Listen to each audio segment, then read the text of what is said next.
Long before there were nations as we know them, before borders or capitals or kings whose names survive on clay, there was a flat green plain in the south of what we now call Iraq, where two great rivers ran close together before, spilling into the marshes and the sea. The Tigris and the Euphrates carried silt down from the northern mountains and laid it across the land, and on that silt the first cities of the human story were raised out of mud and reed. It is here, in this stretch of the world, that the Hebrew Bible calls Shinar, that the book of Genesis pauses its long list of names to single out one man. It does not give us his birth, his death, or his words. It gives us a reputation, and the reputation is enough to make him the first person the Bible ever calls mighty. His name was Nimrod, and to understand why 3 short verses about him have echoed for thousands of years, you have to understand where they sit. Genesis chapter 10 is not a story in the ordinary sense. It is a genealogy, a branching family tree that scholars have long called the Table of Nations. After the flood, the text traces the descendants of Noah's 3 sons, Shem, Ham, and Japheth, and shows how their lines fan out to fill the earth. It reads, for the most part, like a registry. So-and-so was the father of so-and-so, who was the father of so-and-so. Name after name, peoples and places spreading outward across the ancient Near East. And then, in the middle of the line of Ham, the rhythm of the list breaks. The narrator stops cataloguing and starts describing. He has found someone he wants you to notice. Genesis 10 verse 8 places him in the family carefully. Cush was the father of Nimrod. That single link tells an ancient audience a great deal. Cush is the son of Ham, and Ham is one of the 3 sons of Noah. So Nimrod stands only 4 generations from the flood itself. Great-grandson of the man who survived the waters. Grandson of Ham, son of Cush. In the geography of the Table of Nations, the line of Cush is usually associated with the lands south of Egypt, toward Nubia and the Upper Nile, which makes Nimrod's story a curious one from the start, because his kingdom does not lie there at all.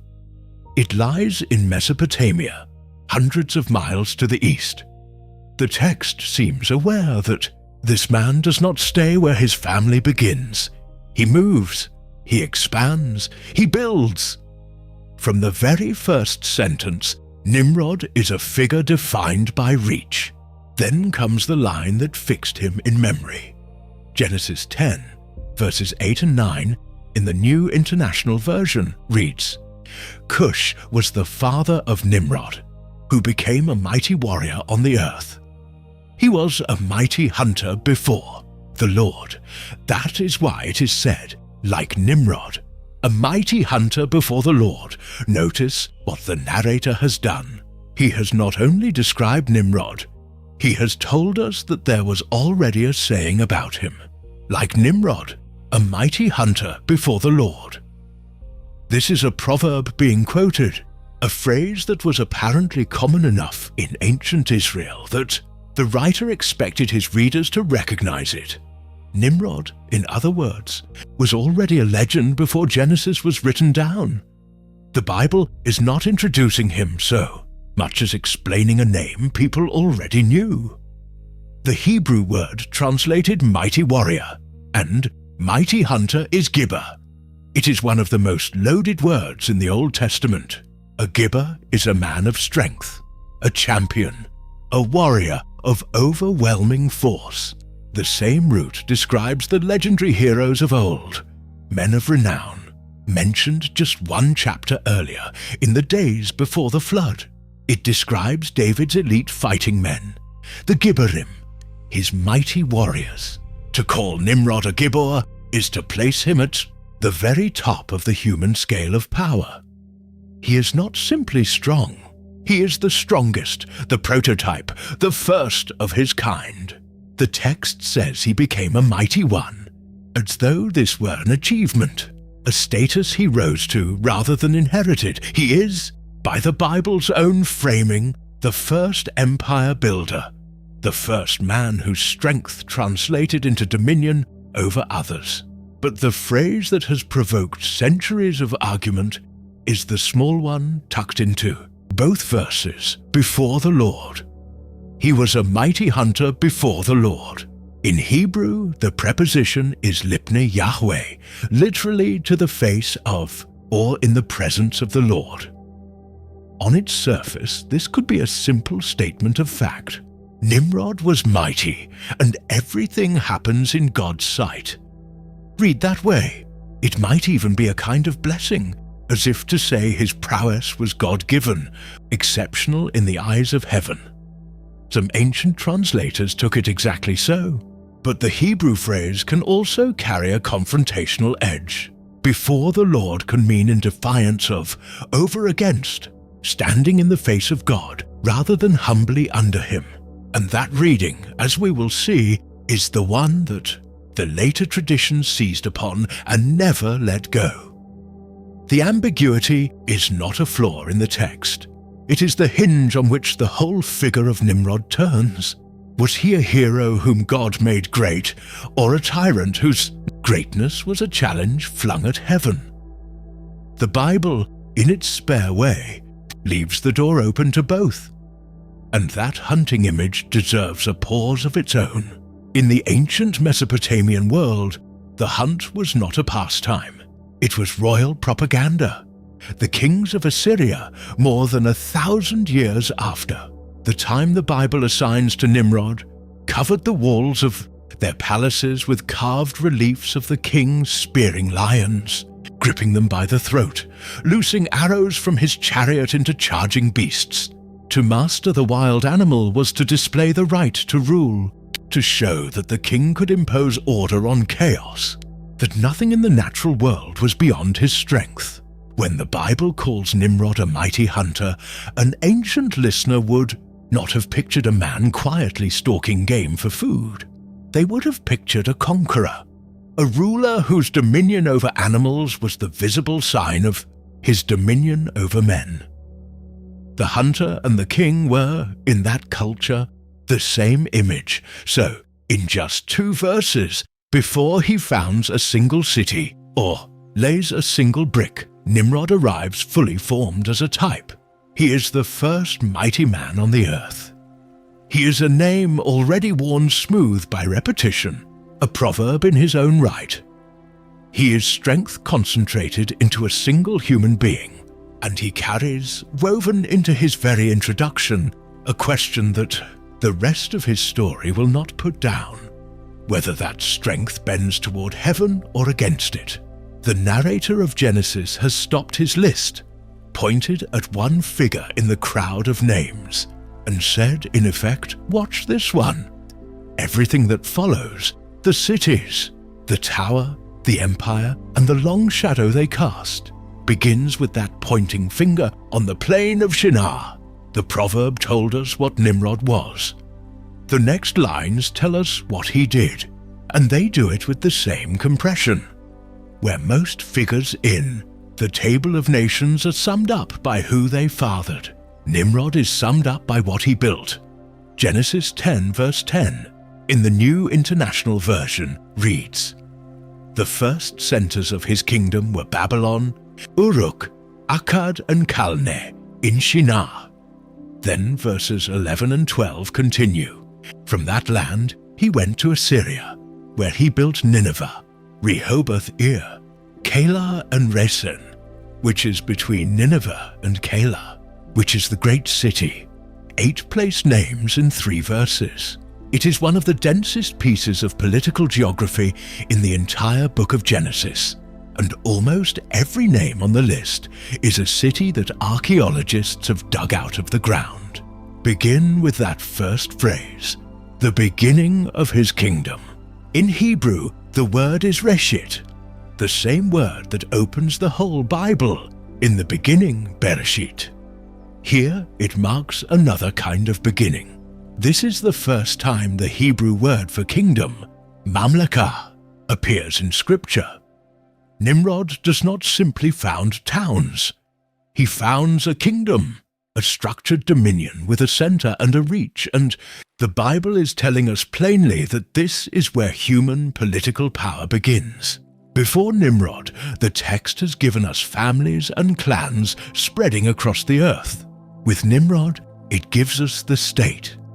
The first empire in the Bible is his. The cities of that first cluster all lie in Shinar, the southern Mesopotamian plain, and they are not invented names. Babylon needs no introduction. It will become the great antagonist of the biblical story. But in the older traditions, its name here is rendered Babel, the very place where the tower will rise in the next chapter. Uruk, which older translations call Erech, is one of the most important cities ever excavated. To archaeologists, it is the type site for an entire era of human history, the Uruk period, and it has a fair claim to being one of the first true cities anywhere on Earth. At its height, more than 5,000 years ago, Uruk may have held tens of thousands of people behind a wall that local tradition credited to the hero King Gilgamesh, a name we will return to. It was at Uruk that some of the earliest writing in the world appears, pressed into clay tablets as accounting marks before it ever recorded a story. When the Bible places Nimrod's kingdom at Uruk, it is placing him at the literal dawn of urban civilization. Akkad is the third name, and it is the most tantalizing because Akkad is the only one of the great Mesopotamian capitals that has never been located with certainty. Archaeologists know it existed.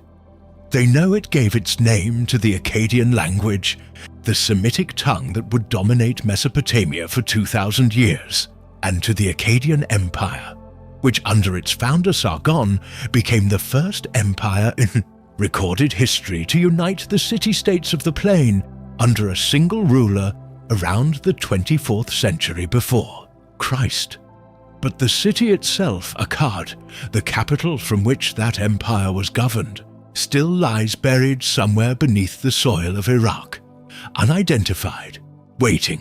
The Bible names it casually as one stop on Nimrod's list, a city whose fame the original audience would have taken for granted and which we are still searching for. Calneh, the fourth name, is more obscure still. Some scholars suspect the Hebrew word here may not be a place name at all but a phrase meaning all of them, a summary rather than a city. The uncertainty itself is a reminder of how ancient this material is. Then the geography shifts. Verse 11 says that from that land, from Shinar the south, Nimrod went up to Assyria, the northern half of Mesopotamia, along the upper Tigris. This is the movement we noticed in his introduction. Nimrod does not stay put. His empire is not a single city, but an axis running the length of the river valley, from the marshes of the south to the highlands of the north. And in the north he builds the city, whose name would become a byword for imperial terror. Nineveh, centuries after the time the Bible assigns to Nimrod, Nineveh would become the capital of the Assyrian Empire, the largest city in the world in its day. Ringed by walls miles long, watered by aqueducts, its palaces lined with the hunting reliefs we spoke of earlier. It is the city to which the prophet Jonah is sent, the city whose destruction the prophet Nahum foretells. When archaeologists in the 19th century began digging into the mounds across the river from modern Mosul, it was Nineveh they uncovered, and with it the great library of Ashurbanipal, tens of thousands of clay tablets that would let the modern world read Mesopotamian literature again. For Teshus, the first time in millennia. Alongside Nineveh, the text lists Rehoboth-ir, Calah, and Resen. Calah is well known to archaeology under its Assyrian name, Calhu, the site now called Nimrud. And that modern name is no accident. The mound was named for Nimrod by the local population, a folk memory linking the great ruined city to the mighty hunter of Genesis, even though the Assyrian capital there was actually built far later by kings like Ashurnasirpal. The connection is legendary rather than strictly historical, but it shows how deeply Nimrod's name had soaked into the landscape of Mesopotamia. To the people living among the ruins, these were Nimrod's cities, whoever had actually laid the bricks. And that is the heart of what this passage is doing. Whether or not a single historical king built all 8 of these cities, and historically they rose and fell across many centuries and many dynasties, the Bible is making a claim about the meaning of Mesopotamia. The whole sweep of that civilization, the southern cities where writing and kingship were born, and the northern capitals where empire reached its most fearsome scale, is gathered under one name. Nimrod is presented as the founder of the urban world, the man behind both Babylon in the south and Nineveh in the north, the 2 cities that would loom largest and darkest over the rest of the Hebrew scriptures. The narrator has compressed the entire arc of Mesopotamian power into the biography of one mighty man, and in doing so he has set the stage. Because the very first city on that list, Babel, is about to become the scene of the most famous act of defiance in the Bible. Nimrod has built the cities. Now we go inside one of them to watch his people try to build something taller. The story turns now to the city itself, and to a scene that chapter divisions of our Bibles can disguise. We have just been told that the beginning of Nimrod's kingdom was Babel in the land of Shinar. Turn the page from Genesis 10 to Genesis 11, and we are standing in that same plain of Shinar, watching its people undertake the most audacious building project in Scripture. The text of chapter 11 never mentions Nimrod by name, but the geography ties the 2 passages together. The same plain, the same city of Babel, and ancient readers, Jewish and Christian alike, almost universally placed the mighty hunter at the head of this enterprise. The man who founded Babel, they reasoned, was the man behind the Tower of Babel. Whether the narrator intended that link or simply laid the 2 stories side by side, the effect is the same. The first kingdom of man and the first monument of human pride share an address. The scene opens with a striking statement of unity. Genesis 11 verse 1 reads, "Now the whole world had one language and a common speech." Verse 2 continues, "As people moved eastward, they found a plain in Shinar and settled there." Humanity is one. There is a single tongue, a single people, and they come down into the fertile flatland between the rivers and decide to stay. And here the text does something subtle. It lets the people speak.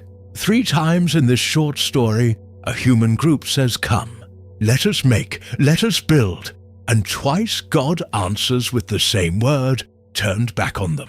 The whole drama is built out of these matched invitations, human ambition rising up and divine response coming down to meet it. Verse 3 gives us the technology. They said to each other, "Come, let's make bricks and bake them thoroughly." They used brick instead of stone, and tar for mortar. This is not a poetic flourish. It is an accurate description of how monumental building actually worked in southern Mesopotamia. The plain of Shinar has no quarries, no stone to speak of. What it has, in endless supply, is mud. So the Mesopotamians became masters of the fired brick, shaping clay in molds and baking it hard in kilns until it rivaled stone for strength. And they bound their bricks with bitumen, the natural tar that seeps to the surface in that oil-rich land. The writer of Genesis knows exactly how the great structures of Babylonia were raised, down to the materials, and includes a quiet aside, brick instead of stone. tar instead of mortar, that an Israelite audience who built with stone would have found foreign and faintly remarkable. Everything in the scene is grounded in the real construction methods of the place. Then comes the purpose, and it is the heart of the story. Verse 4, "Then they said, 'Come, let us build ourselves a city with a tower that reaches to the heavens, so that we may make a name for ourselves. Otherwise we will be scattered over the face of the whole earth.'" Listen to what they want. Not survival, not shelter, a name. The same word in Hebrew Shem, that the proverb attached to Nimrod's fame, now becomes the goal of the whole project. They will make a name for themselves. The tower that reaches to the heavens is the instrument of that ambition. A structure so high it claims the sky. A monument designed to fix their greatness in place forever. And there is a second motive, almost a fear. Otherwise we will be scattered. They build to stay together, to resist dispersal, to concentrate humanity in one place under one name. After the flood, God had told humanity to fill the earth, to spread and multiply across it. The builders of Babel want the opposite. They want to gather, to centralize, to hold the whole human race in a single city crowned by a single tower. The project is, at its root, a refusal to scatter, a refusal to be small, a determination to seize permanence and reputation by their own hands. What follows is one of the great ironies of Scripture, told with deliberate understatement. The builders raise a tower meant to reach the heavens, and in verse 5 the Lord came down to see the city and the tower the people were building. He has to come down. The structure that was supposed to scrape the sky is so far beneath heaven that God must descend even to inspect it. The narrator does not editorialize. He simply lets the spatial joke land. From the human side, the tower is colossal, an assault on the heavens. From the divine side, it is so small it cannot be seen without stooping. Then the response, verses 6 and 7. The Lord said, "If as one people speaking the same language they have begun to do this, then nothing they plan to do will be impossible for them. Come, let us go down and confuse their language so they will not understand each other." There is God's come, answering theirs. The judgment is precise. It does not topple the tower with fire or flood. It strikes at the one thing that made the project possible. The shared language, the unity that let them say, "Come to one another." Take away the common speech, and the cooperation collapses. The builders can no longer coordinate, no longer plan, no longer understand the man handing up the next brick. And so the gathering they fought to maintain dissolves on its own. Verse 8. So the Lord scattered them from there over all the earth, and they stopped building the city. The very thing they built the tower to prevent, being scattered over the face of the earth, is precisely what happens. And it happens because they built it. Their effort to escape dispersal becomes the cause of their dispersal. And then verse 9 gives the name, with the wordplay that seals the story. That is why it was called Babel, because there the Lord confused the language of the whole world. From there the Lord scattered them over the face of the whole earth. Here is the pun at the center of the whole passage. In the Babylonians' own language, Babel meant something proud, Bab-Ili, the gate of the god, the doorway between heaven and earth. But in Hebrew the name sounds like the verb balal, to confuse, to mix up, to babble. The Hebrew writer has taken the grand Babylonian name for the gate of God and heard in it the sound of confusion. The city that called itself Heaven's Gateway is renamed in the language of Israel the place of Babel. The proudest name in Mesopotamia becomes a synonym for incoherence. So the tower falls silent, not in rubble, but in misunderstanding, and humanity flows outward across the earth exactly as it was always meant to. The first great act of human self-assertion ends not with a divine army, but with a confusion of voices on a half-built ziggurat in the plain of Shinar. And that word, ziggurat, points us to the next question. Because the Tower of Babel was not pure imagination. The people who first told and heard this story lived in the shadow of enormous stepped temple towers, structures of baked brick and bitumen rising in stages toward the sky, and the greatest of them stood in Babylon itself. To understand what the builders of Babel were really reaching for, we have to climb the real towers of Mesopotamia when the people of ancient Israel heard a story about a tower of baked brick rising in stages toward heaven in the plain of Shinar. They were not imagining something fantastical. They were describing a kind of building that genuinely dominated the skyline of Mesopotamia, a building unlike anything in their own land of stone hills and modest temples. The Mesopotamians called it, in their language, a ziggurat, from a verb meaning to build high, to raise up. And to understand the Tower of Babel, you have to understand what these structures were and why they mattered so completely to the people who raised them. A ziggurat was not a temple in the sense an Israelite would recognize, and it was certainly not a tower in the medieval sense of a hollow shaft you could climb inside. It was a solid mountain of brick, built in receding tiers, each level smaller than the one beneath it, so that the whole formed a great stepped pyramid with a flat top. There were no interior chambers in the body of it.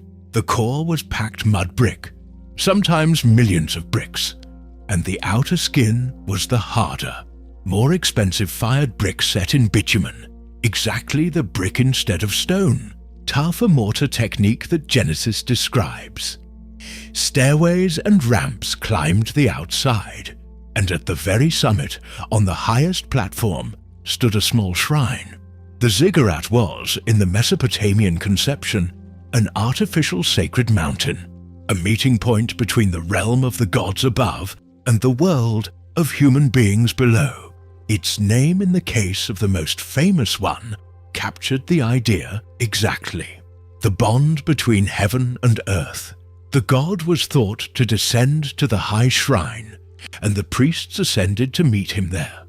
It was, quite literally, conceived as a gate of the gods, which is what the name Babylon, Babili, meant. The oldest great ziggurats go back more than 4,000 years. The best preserved is the ziggurat of Ur, in the deep south of Iraq, built around the 21st century before Christ by the kings of the 3rd dynasty of Ur. Its lowest platform still stands today, a massive sloping wall of brick that has survived 4 millennia of weather and war, partially reconstructed in the 20th century, so that visitors can climb the same monumental staircase the priests once climbed. Standing at its base, you grasp something the text alone cannot convey. The sheer scale of ambition, a man-made mountain rising out of a dead flat plain where no natural height exists for 100 miles in any direction. In a landscape with no mountains, the Mesopotamians built their own. But the ziggurat that matters most for our story stood in Babylon itself, and it bore the name Etemenanki, a Sumerian phrase meaning the house that is the foundation of heaven and earth. This was the great ziggurat of the city of Babylon, dedicated to Marduk, the chief god of the Babylonians, and it is the single structure that scholars most often identify as the real-world inspiration behind the biblical Tower of Babel. The reasons are hard to dismiss. It stood in Babylon, Babel, the very city Genesis names. It was a tower of baked brick and bitumen, reaching toward the heavens, matching the construction Genesis describes. And it was, in its final form, one of the largest buildings in the ancient world. The Etemenanki had a long and broken history, which is itself part of the story. It was ancient already by the time of the kings we know best. It fell into ruin, was damaged in war, and was rebuilt more than once. Its most famous reconstruction came under the Neo-Babylonian kings of the 6th century before Christ, Nabopolassar, who began the restoration, and his son Nebuchadnezzar II, the same king who would later destroy Jerusalem and carry Judah into exile. Inscriptions from these kings survive in which they describe the work in their own words. Nabopolassar wrote that the god Marduk commanded him to make the foundation of the tower secure in the breast of the underworld, and to make its top rival the heavens, language that reads almost like a deliberate echo from the builder's own side of the very ambition Genesis condemns. The king boasts of raising the summit to the sky. The Bible says the Lord had to come down to see it. We even have a remarkable piece of physical evidence, a carved monument known to scholars as the Tower of Babel Stele. It is a stone tablet that shows, in a simple line drawing, the stepped profile of the Etemenanke ziggurat rising in its tiers, and beside it the figure of Nebuchadnezzar himself, identified by inscription, standing with the tower he restored. It is, in effect, an ancient picture of the building that Genesis turned into a parable, a rare case where we can look at an image made by the people who built it of the structure behind a biblical scene. The stele records the king's pride in the monument. The dimensions preserved in other Babylonian texts suggest a base, roughly 90 meters on each side, and a height that may have approached 90 meters as well. A brick mountain whose footprint was larger than a modern city block, and whose summit stood as tall as a 30-story building. The Greek historian Herodotus, visiting Babylon in the 5th century before Christ, described a great temple tower at its heart, built in solid stages with a stairway winding around the outside and a shrine at the top, a description that matches the ziggurat form closely, even if some of his details are second-hand or embellished. By his day, the building was already old and would not survive much longer. When Alexander the Great reached Babylon in the 4th century before Christ, the Etemenanke was a ruin, and he is said to have ordered it cleared with the intention of rebuilding it, a labor so vast that it was abandoned. The greatest ziggurat ever built ended as a field of rubble and a mound of debris, its bricks carried off over the centuries for other buildings until little remained but a waterlogged depression in the ground that archaeologists would later identify by its inscriptions.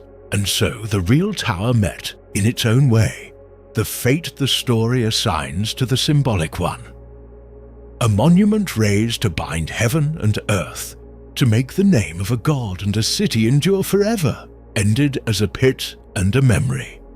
The match between the Etemenanke and the Tower of Babel is not a matter of proof. No inscription says this is the tower God confounded, but the convergence is striking enough that few historians doubt the biblical writers had real Mesopotamian ziggurats, and Babylon's above all, in view. The story is a theological reading of a structure that genuinely stood, which raises the harder question we have been circling. If the tower was real, what about the man? Was there ever a historical Nimrod? And if so, who was he? That search leads us into the king lists and legends of Mesopotamia, and to 3 very different candidates. Here is the problem that has occupied scholars for centuries. We have hundreds of thousands of clay tablets from ancient Mesopotamia. We have king lists that reach back into legendary antiquity, royal inscriptions, chronicles, epics, administrative records. We can name dozens of kings of Babylon, of Akkad, of Uruk, of Assyria, and reconstruct their reigns and their wars. And nowhere in all of that vast written record does anyone appear under the name Nimrod, the mighty hunter who founded the cities of Mesopotamia. According to Genesis, leaves no trace in the documents of Mesopotamia itself, at least not under that name. So either Nimrod is a purely literary figure, a composite or a symbol, or the name is a Hebrew form of a king the Mesopotamians knew by something else.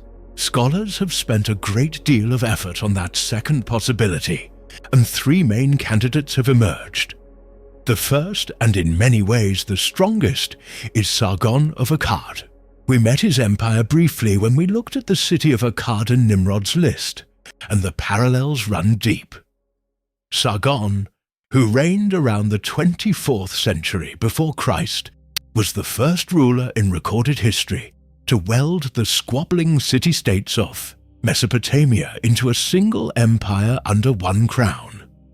He conquered the south, he conquered the north, he built a capital, Akkad, from which his dynasty ruled, and he projected his power up and down the river valley exactly along the axis that Genesis assigns to Nimrod, from the southern cities into the northern lands.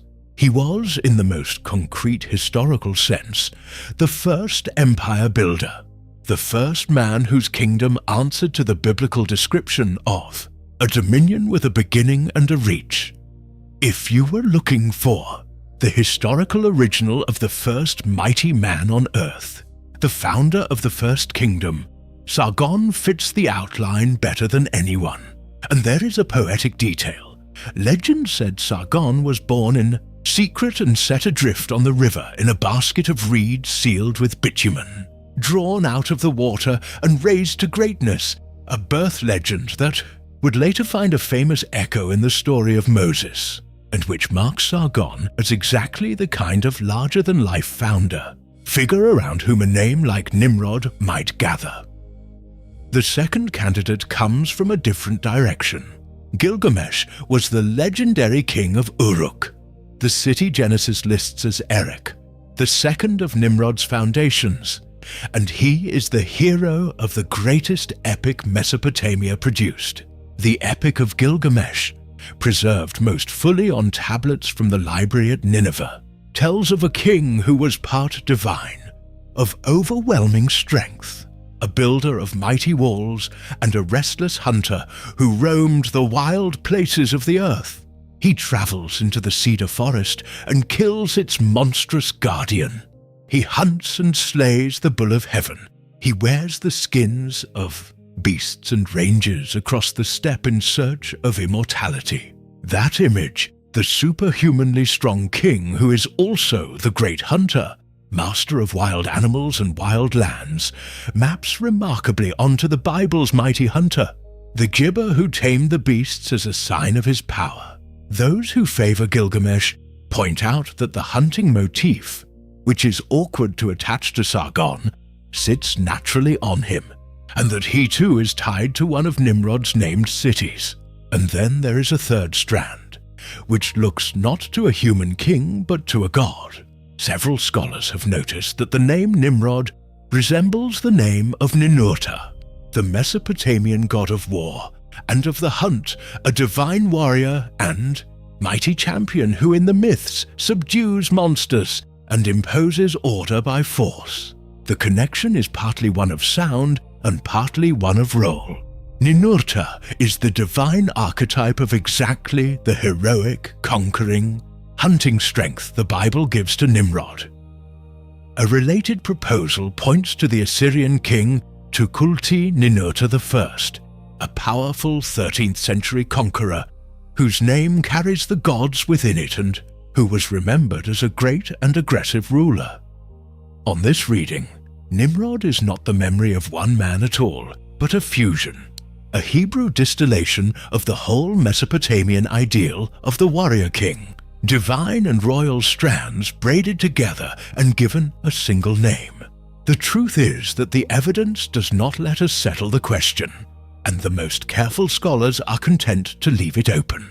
The Sumerian king list, that long catalogue of rulers stretching from the gods to historical times, gives us a framework full of names. Enmerkar, who some have also proposed as a tower builder at Uruk, Lugalbanda, Gilgamesh, and many more. But none of them is labelled Nimrod, and trying to force a one-to-one match means privileging some details of the biblical portrait while ignoring others. Sargon explains the empire but not the hunting. Gilgamesh explains the hunting but not the unified kingdom stretching to Assyria. Ninurta explains the name and the heroic type but is a god, not a king who built cities. Each candidate illuminates one facet of Nimrod and leaves the others in shadow. That very difficulty is, in a sense, the answer. Nimrod reads less like a transcript of one reign than like a memory of an age, the deep, half-legendary dawn of Mesopotamian civilization, when cities first rose and kings first claimed dominion, and the line between the heroic king and the conquering god was thin. The Hebrew writers, looking back across centuries at that world to their east, gathered its grandeur and its menace into a single representative figure and gave him a name that to their ears carried a fitting sound. For the name Nimrod in Hebrew echoes the verb marad, to rebel. Whatever king or god or cluster of memories lies behind him, the Israelites heard in his very name the word for revolt. And that is no small thing, because it points us away from the archaeology and toward the question of what Nimrod meant, a question that the storytellers of later centuries answered with a flood of legend. Long after the cities crumbled, Nimrod the rebel took on a life the Bible itself never gave him. The Bible gives us a man in 3 verses and then moves on. But 3 verses were never going to be enough for a figure whose name meant rebellion and whose city built a tower against heaven. So in the centuries after Genesis, in the writings of Jewish historians and in the vast commentary tradition of the rabbis, Nimrod grew. He acquired a personality, a motive, a villainy the original text only hinted at. And it is largely this later Nimrod, the deliberate tyrant, the persecutor, the man who set himself against God with open eyes, that the world remembers. To understand why we picture Nimrod as a wicked king rather than an ambiguous hero, we have to read the legends that filled the silence around him. The most important early witness is Flavius Josephus, the Jewish historian who wrote in the 1st century after Christ, in the years around the destruction of the Second Temple. In his great work, The Antiquities of the Jews, Josephus retells the biblical history for a Greek and Roman audience, and when he reaches the Tower of Babel, he does something the Bible does not. He names the man behind it, and he tells us what was in his heart. Josephus makes Nimrod the leader of the Tower Project and turns the building into a conscious act of rebellion. In his telling, Nimrod was a man of audacity and strength who incited the people to defy God. He persuaded them that their prosperity came not from God, but from their own courage, and he transformed the government into a tyranny, determined to turn the people away from the fear of heaven and toward dependence on his own power. The tower, in Josephus, is not a vague reaching toward the sky. It is a fortress against God himself. Josephus says the builders meant to raise it so high that the waters could never again reach them. A tower built in open distrust of the God who had sent the flood. A structure designed to make heaven's judgment impossible. Nimrod's purpose was revenge against God for the destruction of their ancestors. With Josephus, the ambiguity of before the Lord collapses entirely into defiance, Nimrod is now the archetype of the tyrant who organizes humanity against its creator. The rabbinic tradition went further still, and it did, something the Bible never does. It brought Nimrod face with Abraham. In the biblical text, the call of Abraham in Genesis 12 follows immediately after the Tower of Babel in Genesis 11, but the two men never meet, and Nimrod is gone from the page before Abraham appears. The rabbis, reading these chapters as one continuous story, asked the natural question, what kind of world was Abraham born into? And answered it by placing the great tyrant and the great patriarch in the same generation as opposites locked in conflict. The first monotheist confronts the first tyrant. The legends elaborate this into a series of vivid episodes preserved in the Midrash and retold across the rabbinic literature. In these stories, Nimrod is a king who claims divine honors and demands worship, and Abraham, even as a young man, sees through the idols of his father's house to the one God behind creation. According to one famous tradition, Abraham smashes the idols in his father's shop and is brought before Nimrod, and the two argue about who truly rules the world, Abraham insisting on the God who gives life, Nimrod insisting on himself. Enraged that Abraham will not bow, Nimrod orders him thrown into a blazing furnace. And here, the rabbis perform a piece of interpretive brilliance. The Bible says Abraham came from a place called Ur of the Chaldeans. The Hebrew word Ur can mean fire, so the rabbis read the geography as an event. Abraham came out of the fire of the Chaldeans, the furnace of Nimrod, walking out unharmed while the flames consumed his accusers. The Shiu, God of Abraham, proves himself master of the fire that the tyrant commanded, and Nimrod's power is exposed as empty.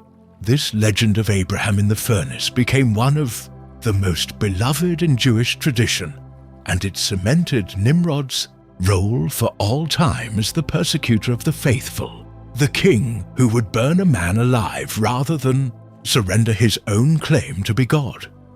The traditions add still more texture. Some say Nimrod possessed the garments of skin that God had made for Adam and Eve, passed down through the generations, and that these garments gave him power over the beasts, which is why animals and birds would gather and bow before him, and why he was called a mighty hunter.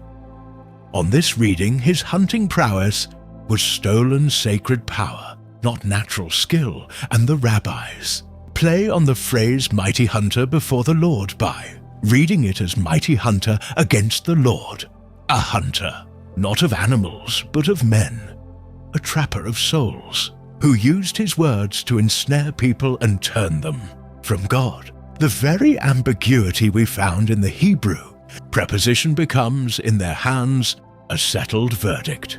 Nimrod hunts human beings into rebellion. It is worth being clear about what these traditions are and are not. They are not history, and they are not in the Bible. Josephus is interpreting. The rabbis are preaching and teaching through story, filling the gaps of the text with moral and theological meaning in the way their tradition prized. The historical Nimrod, if there was one, almost certainly did not meet Abraham, who, in any case, belongs to a far later period than the dawn of cities world the name evokes.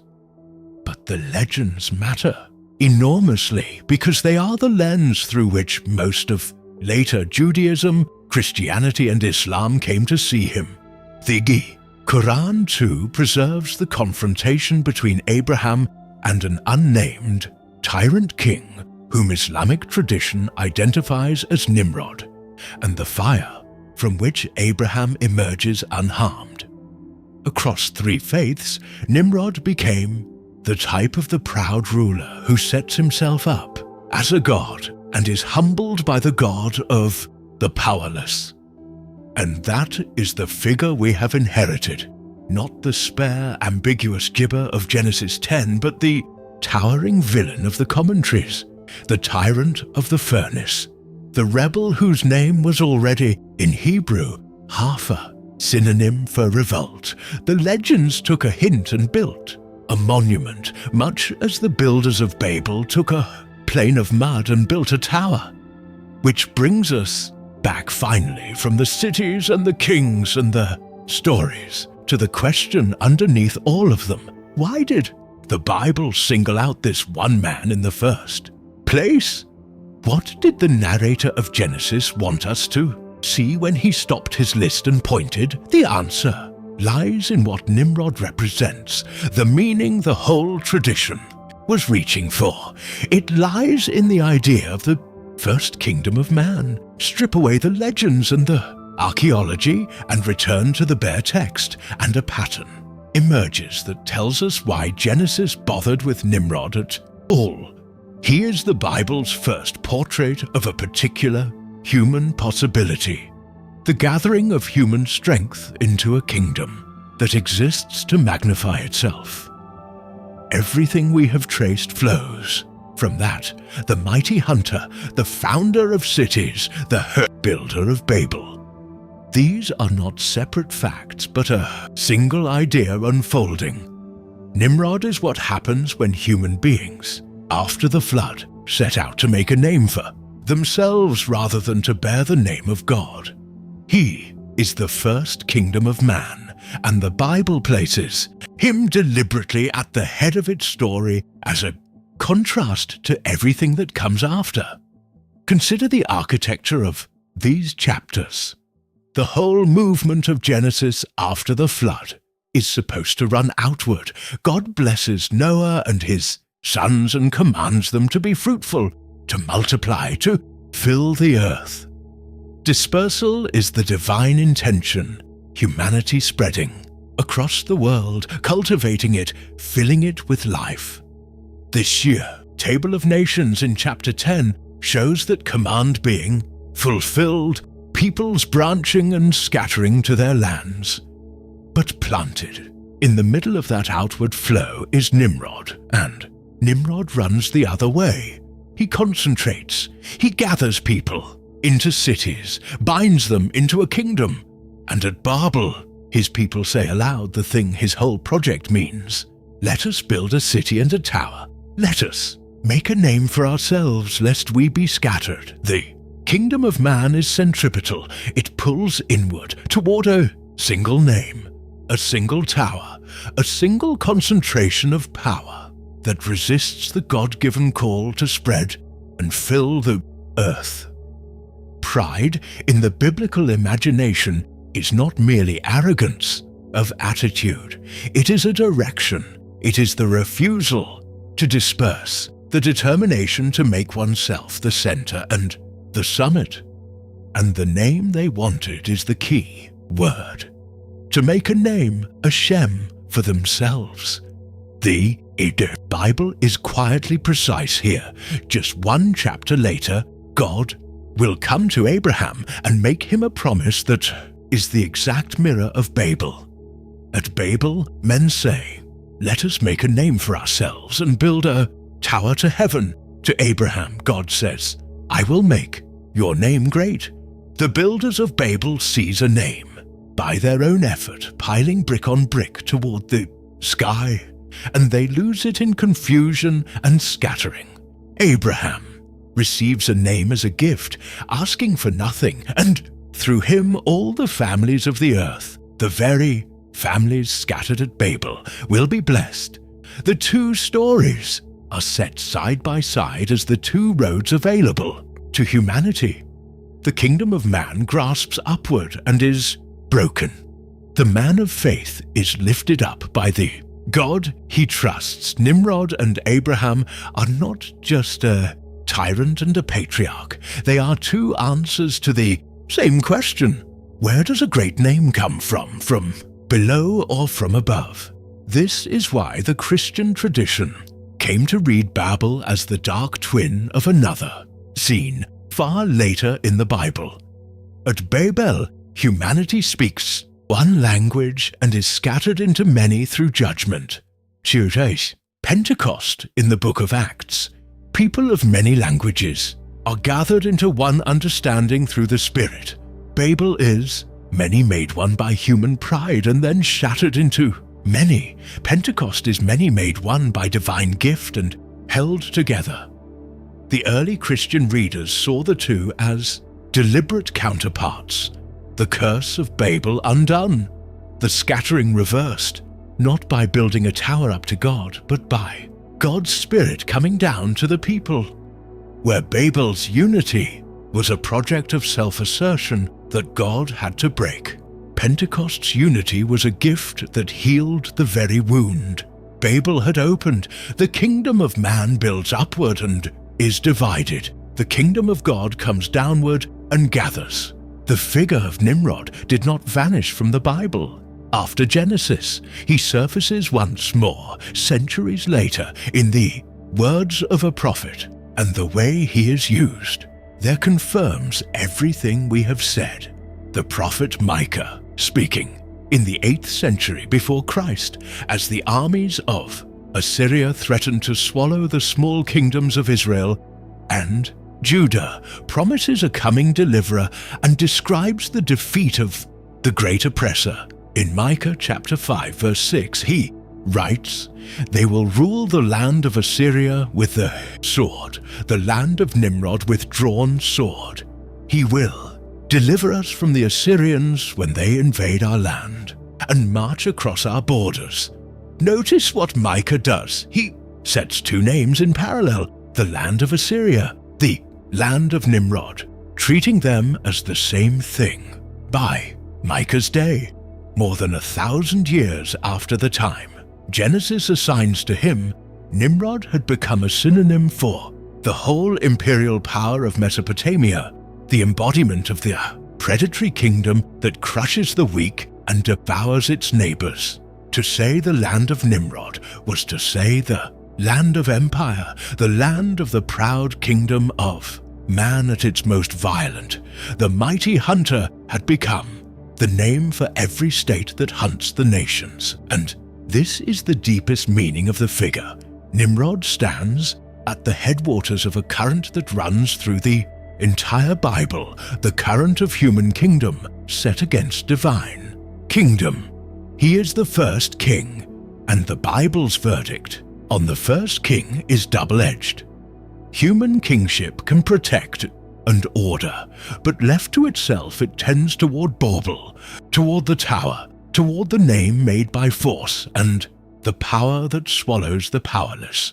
The same pride that raised the ziggurat over the plain of Shinar would raise the empires that carried Israel into exile, and the prophets would name them all with one ancient word, Babel, the city of confusion, the kingdom of man.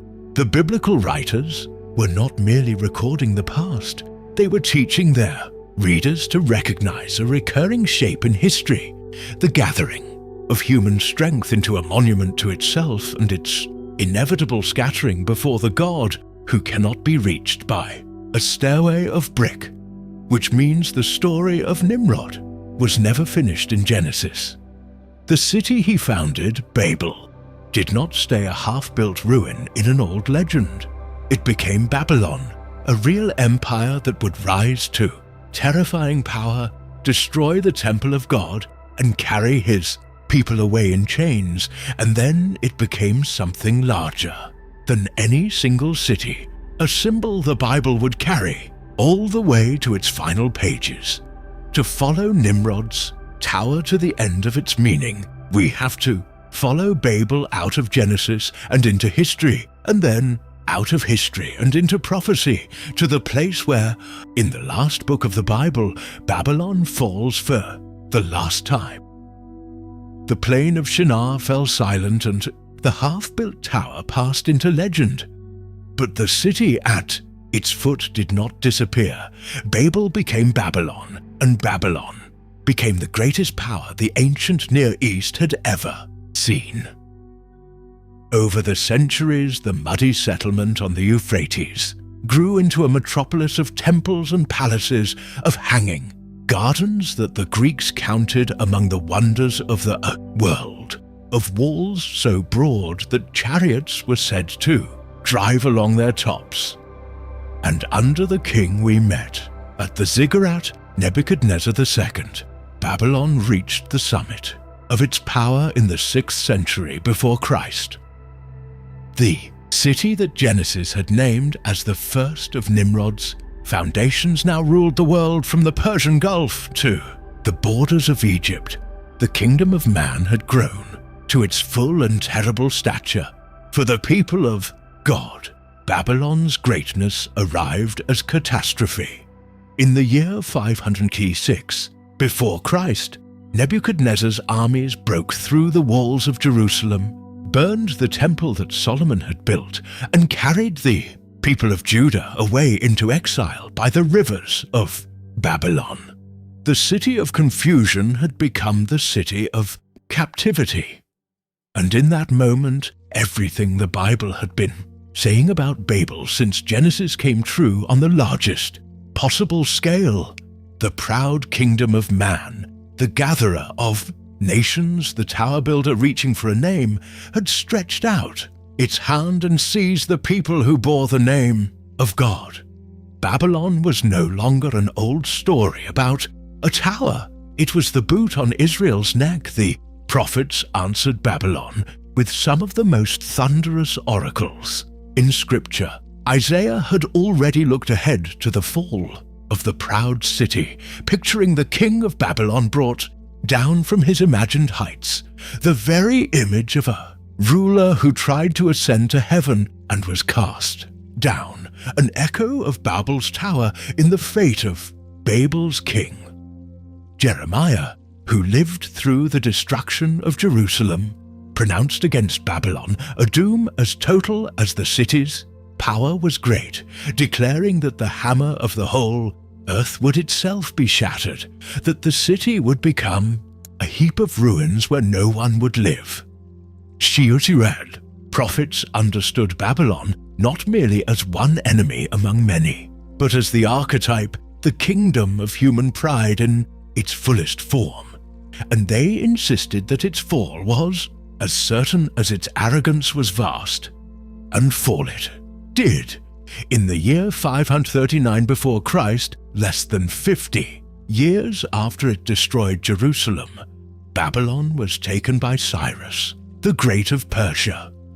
We have Cyrus's own account of it inscribed on a clay barrel now known as the Cyrus cylinder, in which the Persian king presents himself as entering Babylon almost without a battle, welcomed rather than resisted, and announces a policy of returning displaced peoples to their homelands and restoring their temples. The Bible remembers the same Cyrus as the one who issued the decree that let the exiles of Judah go home and rebuild.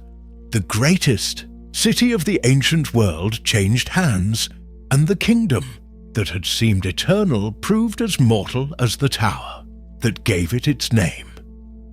Babylon would linger for centuries as a city slowly declining until it too became what the Etemenanki had become, a field of mounds in the desert dug over by archaeologists, a name attached to ruins.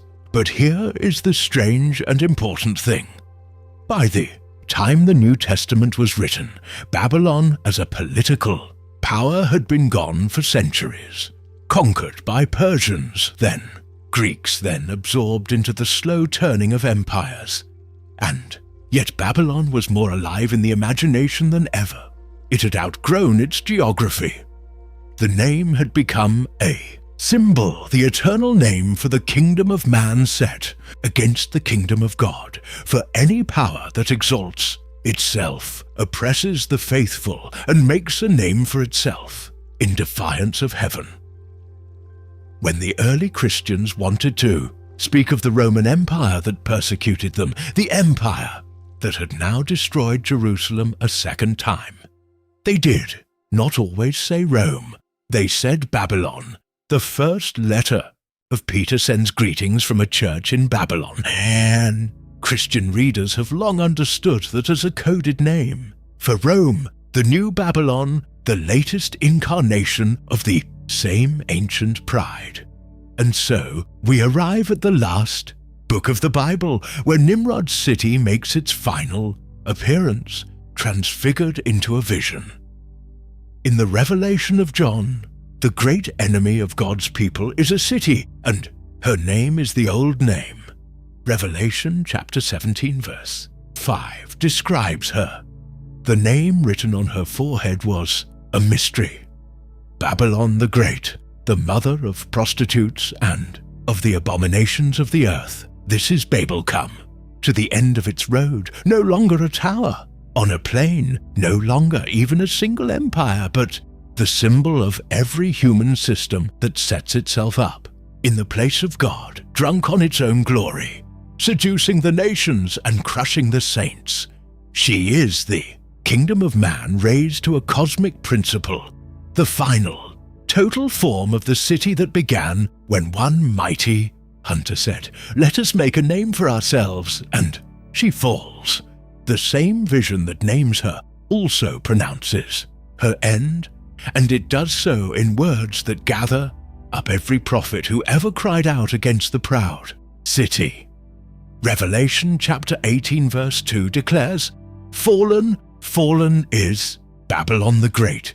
She has become a dwelling for demons and a haunt for every impure spirit, a haunt for every unclean bird, a haunt for every unclean and detestable animal." Here in those words the echo of Isaiah and Jeremiah, who had said the same of the literal city by the Euphrates, that it would become a haunt of wild creatures, a ruin where no one dwells. The Bible's last book reaches back across 1,000 years and more to close the story that Genesis opened, the tower that men built to reach heaven, the city whose name meant the gate of God, and which Hebrew turned into the word for confusion, the empire that carried God's people into exile, the symbol of every proud kingdom since. All of it ends in a single shout. Fallen is Babylon the Great. That is the long arc of Nimrod's shadow. From 3 quiet verses in a genealogy, from a mighty hunter on the plain of Shinar, the Bible draws a line that runs through the tower, through the empire, through the prophets, all the way to the final fall of the kingdom of man before the kingdom of God. Nimrod built the first city and reached for the first name. The story the Bible tells from Genesis to Revelation is that the name made by human hands always rises like a tower and always ends like a tower, in confusion, in scattering, in ruin. And the only name that endures is the one no one can build for himself, the name that comes down like the god of Babel from above.